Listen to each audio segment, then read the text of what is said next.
¿Sabías que utilizando procedimientos científicos y otras referencias, un antropólogo ha podido reconstruir cómo fue el verdadero rostro de la Malinche?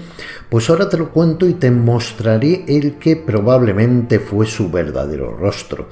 ¿Y sabes por qué tiene tan mala fama y por qué algunos la han acusado de traidora a su país? ¿Fue de verdad una traidora o esto es algo totalmente alejado a la realidad?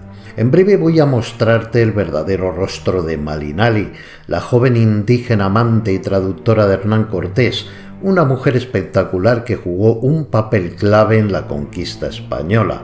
Incluso hoy en día, según el diccionario de la RAE, en el lenguaje coloquial de Honduras, la palabra malinche significa persona que comete traición, mientras que en México malinchista significa que alguien muestra aprecio a lo extranjero con menosprecio de lo propio. Así que hoy te traigo aquí su verdadera historia y su verdadero rostro. Si de verdad piensas que la Malinche fue una traidora, házmelo saber en los comentarios, pues creo que la opinión, sobre todo de las personas de México, es hoy especialmente interesante. Pero como te iba contando, este es el que fue posiblemente el verdadero rostro de Malinali. Así lo ha reconstruido empleando métodos científicos Miguel Ángel Omaña, un antropólogo que dice ser el 15º bisnieto de la Malinche. Para la reconstrucción del rostro ha utilizado programas que se basan en el ADN y en sus antepasados, analizando los fenotipos de su raza para poder hacer así una reconstrucción, que en este caso es muy parecida a la que nos muestran los lienzos de Tlaxcala. Pero ¿quién fue Malinali Tenepal, que era su verdadero nombre? O también Malinchín, que sería la forma respetuosa de dirigirse a ella al tratarse de una persona de origen noble. No se sabe mucho de su persona, pero parece que se trataba de una mujer hija de un cacique de la zona de Coatzacoalcos, en el actual estado mexicano de Veracruz. Pero tras la muerte de su padre y al contraer nuevamente matrimonio su madre, decidieron deshacerse de ella para evitar conflictos de sucesión con el hijo que tuvo con su nuevo marido. Para ello la vendieron a escondidas como esclava, al tiempo que decían a vecinos y conocidos que había fallecido. Y así fue como solo con 18 años fue regalada a Hernán Cortés junto con otras 19 jóvenes. Se trataba de un presente que le hizo el cacique de Tabasco, que había sido derrotado por el conquistador, quien a su vez la entregó a Portocarrero, uno de sus capitanes más distinguidos y de más rango. Hernán Cortés pronto se dio cuenta de su gran valía como posible traductora, ya que su lengua era el náhuatl, pero además había aprendido maya durante su tiempo de esclavitud en Tabasco. Junto con Cortés estaba Jerónimo Aguilar, que hablaba el maya por haber estado preso durante años en aquellas tierras hasta que el conquistador le liberó. Y de esta forma se convirtió en el intérprete de los españoles ante los aztecas y otros grupos indígenas. Hernán Cortés era un mujeriego de mucho cuidado, así que se quitó de encima a Portocarrero mandándole para España y se convirtió en el amante de Malinali, que se bautizó y pasó a ser llamada Doña Marina por los españoles, que por cierto le tenían un gran respeto. Pero el respeto que mostraban por Doña Marina no era exclusivamente por ser la amante de Cortés, no, sino porque se trataba de una mujer de gran personalidad, con mucho carisma e interesada sobre todo en aprender. Era una mujer culta y con gran preparación, que hablaba yucateco, chontal, nahual y posiblemente totonaca, lenguas a las que añadiría rápidamente el español. Sin embargo, su importancia en la conquista no fue solo por ejercer como traductora, sino porque se convirtió en la consejera y portavoz de Cortés, pues le explicaba cuál debía ser la forma de actuar en determinadas circunstancias, teniendo en cuenta la manera de pensar y la cultura de los nativos. Pero esto además era una vía de dos direcciones, pues no solo aconsejaba a Cortés, sino también a los propios indígenas.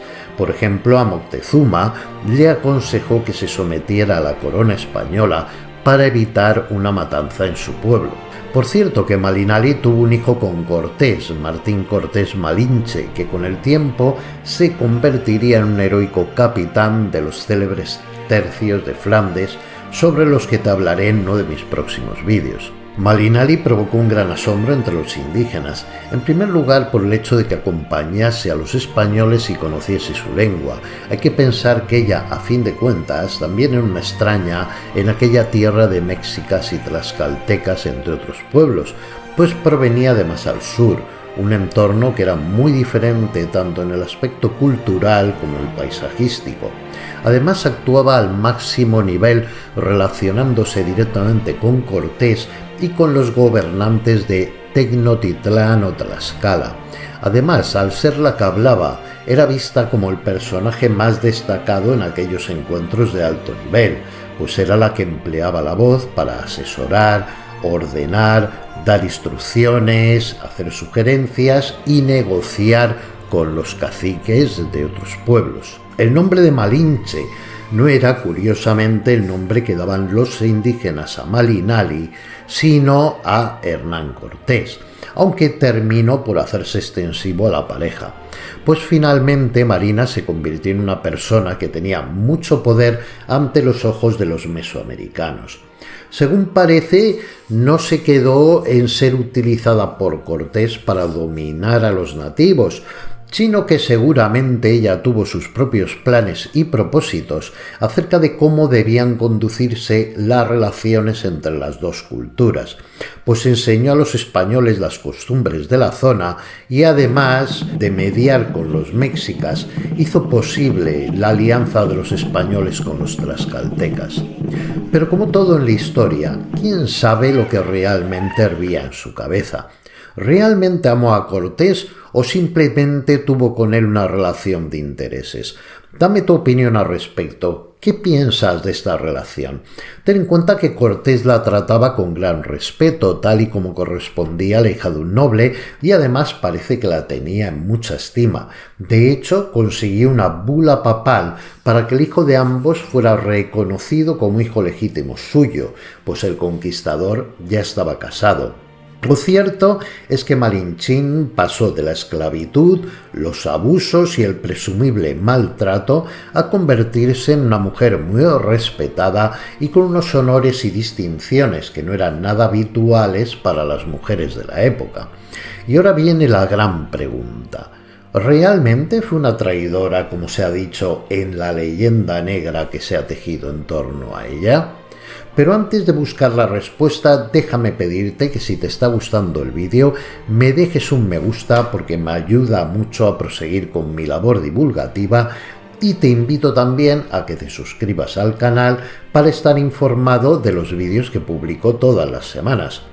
Y veremos ahora cómo, más allá de lo que nos quieran contar algunos políticos populistas, jamás traicionó ni puede ser vista como traidora. Empezando porque en primer lugar ella era de origen nahua y ya había sido traicionada por su propia madre, que la había vendido como esclava, y los mexicas lo único que le habían dado era la esclavitud y seguramente todo tipo de abusos, así que realmente no estaba traicionando a nadie, sino que más bien la traicionada había sido ella. Además, su colaboración con los españoles fue totalmente lógica, porque desde luego lo que nadie puede hacer en esta vida es traicionarse a sí mismo. Adicionalmente, supuso la protección de su pueblo frente a la expansión azteca, una raza, digamos, que a ella no le había dado nada más allá de la esclavitud y el abuso. Seguramente su futuro con los mexicas era haber terminado en la mesa de sacrificios con su corazón palpitante en las manos de algún sacerdote azteca. Los que la ven como traidora tal vez piensan que debía estar agradecida por este prometedor futuro que le brindaban los aztecas. No olvidemos que los mexicas de la Triple Alianza eran gentes brutales y sanguinarias, así que no los confundamos tampoco con el santo San Martín de Porres. Fue de hecho precisamente por esto que Cortés consiguió importantes aliados como los tlaxcaltecas, los chichimecas y los totonacas. Vamos, que el pueblo de Moctezuma no era precisamente un pueblo amado por su sanguinaria tiranía. Además, el México actual, territorial y culturalmente hablando, es la herencia de la Nueva España más que de los aztecas, a los que se supone que traicionó. Por otro lado, se ha hablado mucho de algún episodio como el de la matanza de Cholula, en el que Malinali habría avisado a Cortés de que le tendían una emboscada para acabar con su vida y la de los españoles. Sin embargo, tal matanza realmente no fuera más que una acción de guerra de Cortés, que iba a ser masacrado por los guerreros de Cholula. Y según las crónicas más directas, además, se respetó la vida de mujeres y niños, siendo el objetivo acabar con los indígenas que le habían preparado una emboscada, si bien al respecto existen diferentes crónicas y teorías. Como dice la historiadora australiana Inga Clendinen, lamentar la caída de los aztecas es como sentir pena por la derrota de los nazis en la Segunda Guerra Mundial. Por otra parte, piensa que México de aquella no existía, tan solo había un conjunto de culturas y tribus mesoamericanas, pues México se crea cuando España da la independencia a la Nueva España, que realmente no fue nunca una colonia española, sino más bien una extensión del país. Pero ese es otro tema para comentar en otro vídeo. Nuevamente voy a pedir que si el vídeo te está gustando, me dejes un me gusta porque me es de gran ayuda y como siempre te deseo lo mejor y te invito a que te suscribas al canal para estar al tanto de los nuevos vídeos que publico todas las semanas. Hoy quiero dejarte con el bello rostro de Malinchín, una mujer extraordinaria y que jugó un papel importantísimo en la creación del actual México. Te veo en mi próximo vídeo en el que voy a contarte algo muy sorprendente y que seguramente no conozcas. Hasta entonces, adiós.